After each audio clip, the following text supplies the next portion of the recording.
mystère de la vie. Père, vous, cher maître, merci pour tous les enseignements que vous nous donnez. Je voudrais que vous nous parliez du paradis et de l'enfer. La notion du paradis et de l'enfer ne cesse de circuler les lèvres.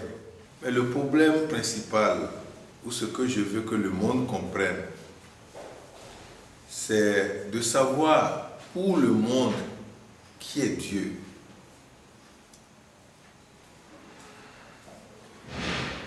Si Dieu sait qu'il y a paradis, ou il a créé un paradis pour nous, il a créé en même temps un enfer pour nous. Alors, il aurait voulu que nous faisions bien pour aller au paradis, n'est-ce pas? Mais c'est quand même l'omnipotent. C'est quelqu'un qui détient la félicité du pouvoir. Alors, dans quel but il aurait voulu que je fasse bien, alors qu'il a le pouvoir absolu d'agir par moi pour que tous mes actes soient corrects? Serait-il alors un Dieu joueur? C'est à nous de chercher à comprendre. Dans quel but un Dieu suffisamment bonté infinie, aurait voulu qu'un de ses enfants périsse quelque part? Et ce qui est bizarre, c'est que la philosophie qui nous est imposée et qui fait la promotion de l'enfer, cette philosophie est exprimée, a réussi sa place dans notre vernaculaire.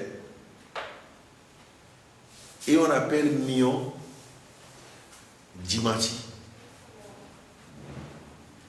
Mais je trouve ça bizarre lorsque Moïse, même dans la Bible, est allé sur le mont Sinaï et il dit qu'il a vu un feu dévorant. Ça veut dire quoi? Il a vu Dieu en tant que feu. Et si subitement la notion de l'enfer, dire que l'homme doit se retrouver dans le feu, mais on n'a pas besoin d'être intelligent mathématiquement pour comprendre que cet enfer serait alors dans le feu de Dieu.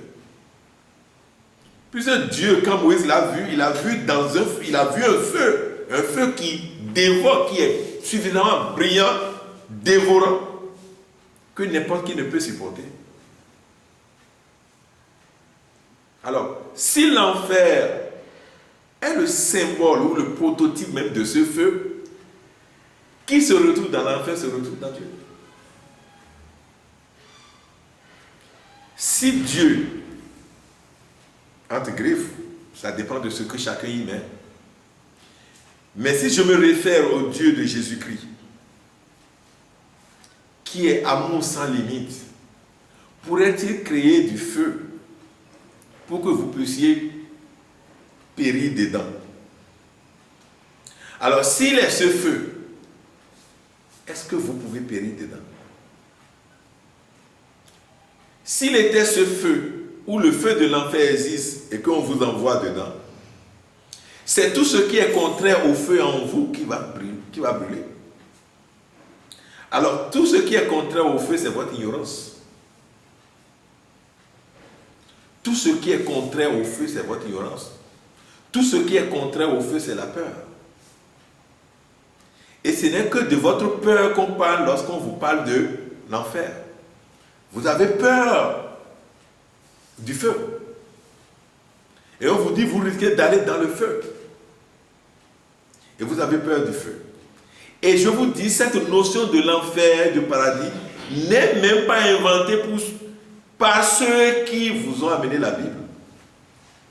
La notion de paradis et de l'enfer est inventée par nos ancêtres égyptiens. Non pas parce que l'enfer existe, le paradis existe, comme nous le constatons. Bien sûr, les deux existent et je vous en parlerai. Mais pour que nos enfants ne se perdent pas avant de retrouver le bon chemin. Parce qu'ici, il y a le chemin de la lumière, il y a le chemin qui mène vers le contraire de la lumière, qui est en même temps la lumière. Parce que dans l'obscurité la plus profonde se trouve la lumière. C'est vous qui ne savez pas voir. Ou c'est l'illusion de vos yeux, de vos sens visibles, de vision, qui vous empêche de voir. Mettez un hibou dans l'obscurité profonde. Et l'hibou vous dira qu'il voit. Ça veut dire quoi? Son sens qui lui permet de voir est fait d'une manière qu'il peut voir dans l'obscurité. Et s'il peut voir dans l'obscurité, cela voudra dire qu'il y a de la lumière dans l'obscurité. Mais qu'est-ce qui peut amener un chat à ne pas se gêner la nuit?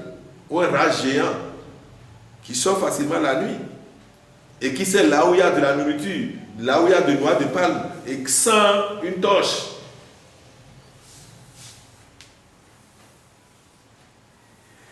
L'enfer existe. Mais l'enfer n'est pas ce qu'ils vous ont dit.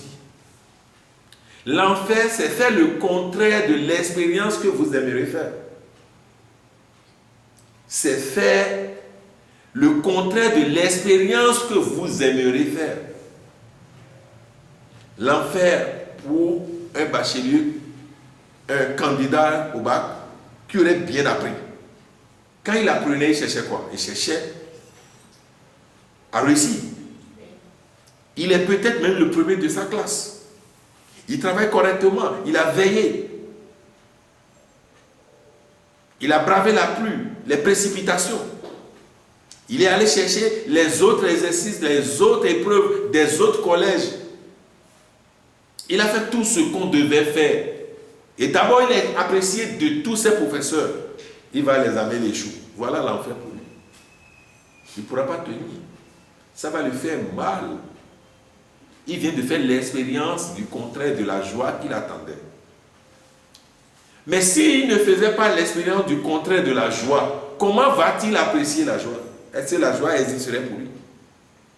Pour que quelque chose existe, il faudrait que son contraire existe.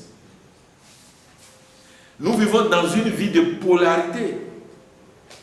Il y a la polarité négative et il y a la polarité positive. La polarité n'est pas négative parce que c'est mauvais. Et la polarité n'est pas positive parce que c'est bon. Mais il faut les deux polarités pour qu'il y ait énergie. Si vous prenez une batterie, s'il n'y a pas la bonne négative et il n'y a pas la bonne positive, où vous allez trouver l'énergie? C'est lorsque les deux, vous arrivez à unir les deux polarités que vous avez l'énergie. Lorsque vous faites l'expérience de ce que vous voulez faire comme expérience, vous avez le paradis. Vous devez peut-être 10 mois de loyer à votre propriétaire qui est prêt à vous sortir demain. Et vous n'avez que 2000 encore dans votre poche pour manger avec. Et vous trouvez un vendeur l'autre et vous dites, et si je joue, je peux gagner. Hein? Et vous jouez avec les 2000 et vous grattez, ou vous jouez avec 1000 francs, vous grattez et vous gagnez 20 millions. Vous allez faire comment? Vous allez sauter de joie. Vous voyez, vous retrouvez, c'est une sorte de paradis que vous venez de trouver. Et tous les problèmes que vous avez, les problèmes financiers que vous avez là, dans votre tête, vous allez vous mettre à déjà les régler. Et quand il n'y a plus de problèmes dans votre tête, il n'y a que de la joie. Et donc vous êtes dans votre paradis comme ça. Mais il vous reste 2000. Et dans votre tête, je peux gagner et régler mes dettes. C'est ce qui est dans votre tête. Ou même il vous reste 10 000. Et dans votre tête, vous allez jouer à la loterie, gagner et régler vos dettes. Vous payez pour 1000 francs, vous grattez. Vous n'avez pas gagné. Vous payez encore pour 1000 francs, vous grattez. Nanda. Vous payez 3e fois, 4e fois, 5e fois. Et à ce niveau-là, on ne peut plus lâcher. On est déjà dans la descente. Vous payez encore. Et le dernier 1000 francs, même quand vous payez pour le dernier 1000 francs, en voulant gratter même là, votre main tremble comme ça. À moins que vous n'avez jamais fait l'expérience. Celui qui vous parle, c'est celui qui a fait l'expérience tout le temps. Votre main sera en train de trembler comme ça parce que non seulement les dettes sont toujours là, mais vous n'aurez plus à manger. Parfois, lorsque la main tremble comme ça, hey, ce que vous voulez, le paradis vient comme toute attente. Et vous sautez de joie. Mais vous grattez ces filles comme ça. Les soucis vont s'augmenter. Et vous allez vous retrouver dans votre enfer créé par vous-même. Dieu bonté ne peut pas créer enfer pour vous. Et Dieu bonté ne peut pas créer paradis pour vous. Dieu bonté a créé ce qui est la vie. Et la vie n'a pas de contraire. Je vous avais toujours dit ça. Il y a la naissance, il y a la mort. Mais il n'y a pas un mot contraire à la vie. La vie, c'est la vie. Et tout ce qui est dedans est vivant. Ce n'est pas après une mort, après le contraire de la naissance, que vous allez vous retrouver dans de l'enfer, non. Mais lorsque vous vous battez pour une vie décente que vous auriez voulu vous donner, vous pouvez rencontrer des obstacles propres à vous. Et vos obstacles appelés enfer ne sont pas mes obstacles. Ce qui est obstacle pour un enfant de CM2 n'est pas obstacle pour un enfant, pour quelqu'un qui passe le bac. Il a déjà, lui, il est passé par là. Vous voulez apprendre à un enfant 1, 2, 3 ou 2 fois 0, 0, 2 fois 2, 4, des trucs comme ça. Mais parfois, il oublie et vous le tapez. Et à chaque fois que vous lui donnez quelques coups, l'enfant pleure. Il pleure parce qu'il se retrouve dans son enfer.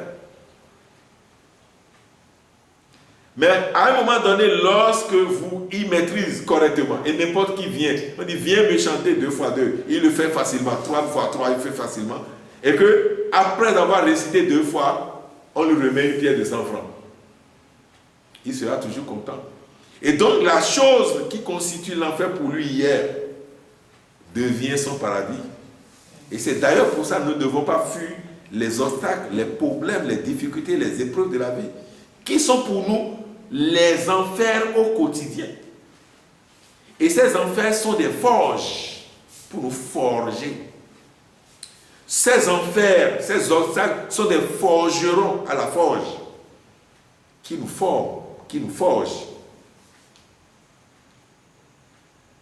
Et le fond, le 8e fa du signe du fa, 8e signe du fa acclamé dit Gandé bana djei, on a iflé. Si vous voulez vous donner un nom, vous devez passer par l'enfer parce que vous êtes trop dur. Vous êtes comme un bois sec gondolé. Si on doit réussir à vous donner de forme, supposons que vous êtes du fer. Mais on veut vous donner une forme. Le fer n'est pas facile à travailler. Il faut que cela rentre dans le feu. Et comme ça, le fer va devenir malléable. Et une fois malléable, on peut lui donner la forme qu'on veut. Et c'est en cela on dit l'enfer. Et chacun de vous doit aimer affronter les obstacles de la vie. Ne fuyez jamais les obstacles, autrement, ils vont courir plus vite que vous. Et ils vont toujours se présenter devant vous. Du moment où les obstacles courent vite plus que vous, et vous êtes en train de courir, ils vont courir pour vous dépasser, et vous se pointer encore devant vous, clac, comme ça. Et vous refusez d'affronter, ils vont encore courir derrière vous jusqu'à ce que vous allez réussir à les gérer. Et une fois vous gérez, vous allez trouver un ouf de soulagement. Mais un autre obstacle plus gros va commencer par se former. C'est comme les astéroïdes dans le ciel. Lorsque la Terre est vide, un plus petit, un autre plus grand commence à se former. La Terre même tout le temps affronte les épreuves. Les arbres dans la forêt affrontent leurs épreuves. Il arrive qu'une tornade fasse cacher des branches d'un gros arbre. Il arrive qu'un feu de brousse attaque la forêt et va tout dévasser. Mais certains arbres vont se donner le courage, la témérité, le dévouement pour affronter ce feu de forêt. C'est-à-dire quoi? Ils sont brûlés, ces arbres-là, mais ils ne vont pas se laisser mourir facilement. Ils vont résister jusqu'au là où il y a une pluie. Et cette pluie va faire que ces arbres-là vont commencer par sortir des bourgeons et par ricocher des feuilles, donc les branches, et donc tout va devenir encore plus vert. Mais c'est pareil pour vous. Il y a des moments où vous allez dans un bas-fond, il n'y a pas du tout d'eau. Mais le bas-fond vient d'affronter l'épreuve du feu. Et le feu a fait évaporer toute l'eau qui se retrouve dans le bas-fond. Mais le bas-fond reste là quand même à espérer. Jusqu'à un moment donné, une première pluie, une deuxième pluie, une troisième pluie, et ça y est, l'eau stagne. Hier, il n'y avait plus d'eau, maintenant il y a d'eau. Tout doit avoir son épreuve, ou ses épreuves. Et les épreuves ne sont pas des difficultés. Les épreuves sont des situations capables de nous amener à nous élever. Les épreuves sont des situations capables de nous amener à nous alléger. Le Fayekoumedi dit Bete do de Kuneyaga.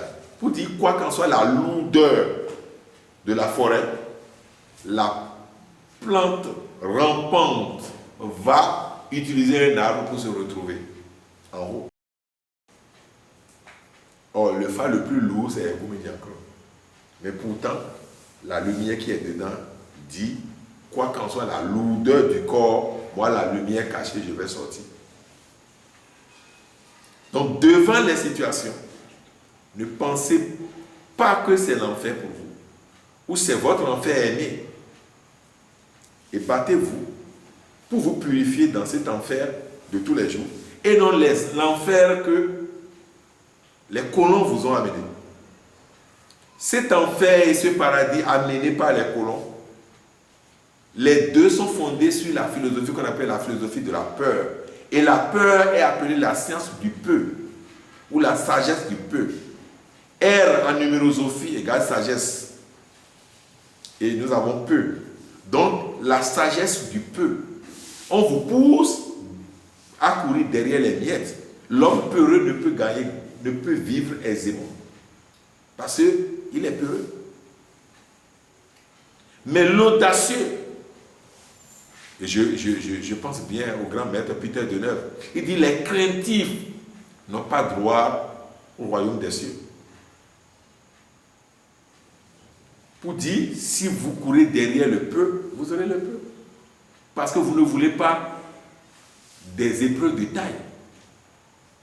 Et quand vous n'avez pas les épreuves de taille, vous aurez le prix lié à l'épreuve qui est devant vous. Mais si vous pouvez aimer déjà les épreuves, vous allez non seulement tellement affronter les épreuves, jusqu'à vous allez affronter les plus grandes épreuves de taille. Et donc le prix sera beaucoup plus important, beaucoup plus fort. À vous de choisir. Si vous voulez rester sous les colons, vous allez accepter cette philosophie de façon banale et vous n'allez jamais évoluer. Et ce qui est encore pire pour les gens de l'Afrique de l'Ouest, c'est la France qui les gère, n'est-ce pas? Hein? L'Afrique francophone même. Le mot le plus important qui désigne le fruit de difficultés, le fruit de l'enfer chez eux s'appelle souffrance, qui veut dire sous la France. Si toutes les fois que vous allez vous accrocher à la philosophie que la France veut que vous maîtrisez, vous allez toujours souffrir. Vous êtes sous la France. La France peut être notre colonisateur. Mais moi, je ne vais pas accéder à leur philosophie. Donc, je ne suis pas sous la France. Et donc, je ne vais pas souffrir. Qui souffre est sous la France. Et être sous la France, ce sont les philosophies de... si vous n'acceptez pas Jésus, et si vous mourrez, vous allez vous retrouver en enfer. C'est quelle manière d'insulter Dieu? Dieu serait-il méchant pour voir son enfant en train de crier de douleur dans le feu. Vous pouvez faire vous. Si mauvais que vous soyez à côté de Dieu, vous ne pouvez pas vous laisser votre enfant aller dans le feu en train de crier, vous allez entendre. Mais c'est Dieu qui va, Dieu, bonté infinie, amour infini, qui va vous permettre d'aller périr dans le feu. Et des gens vous racontent ça tous les jours et vous semblez les écouter. Mais toute la philosophie qui doit vous sortir de là était sortie de la bouche du grand maître Jésus. Il dit, mauvais que vous soyez, qui d'entre vous, dont son enfant va lui demander du poisson, il va lui remettre du serpent? Est-ce que votre enfant peut vous demander du poisson, vous allez lui donner du serpent? Et maintenant, vous, jamais personne ne demande l'enfer. Et Dieu a déjà fait l'enfer là pour vous. Or, vous ne pouvez pas remettre du serpent, même à un enfant qui demande du poisson. Et même si l'enfant demande de serpent là, vous savez que c'est dangereux, vous n'allez pas lui donner ça. Mais Dieu, bonté infinie, on a dit qu'il a créé enfer et vous allez rentrer dedans pour créer. En réalité, on ne vous fait rien. On embête Dieu. Qui embête la vérité universelle embête Dieu.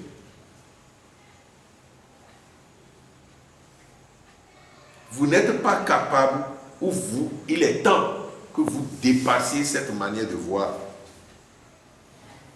Cette manière-là, il faut que vous dépassiez cela. Ce n'est pas... Et quand vous dépassez, vous arrivez à dépasser, on vous dit que vous vous moquez de Dieu. Non. Ce sont eux qui, eux, ils ont déjà fini de se moquer d'eux. Vous ne ferez jamais cela.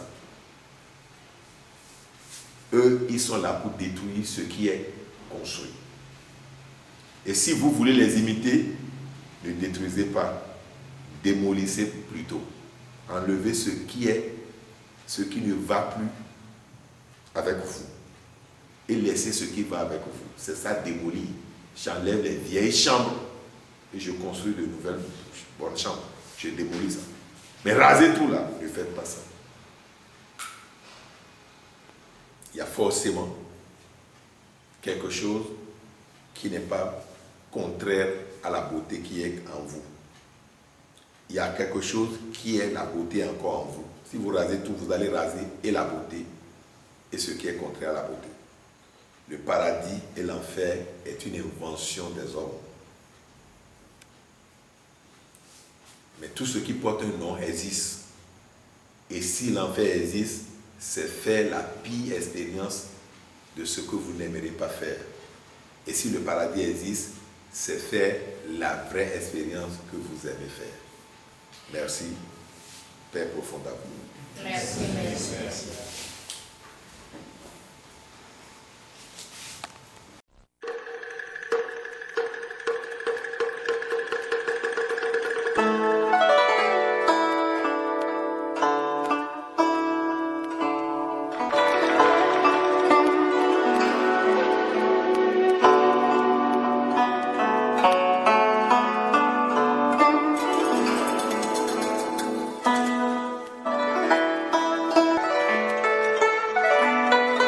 Mystère de la vie.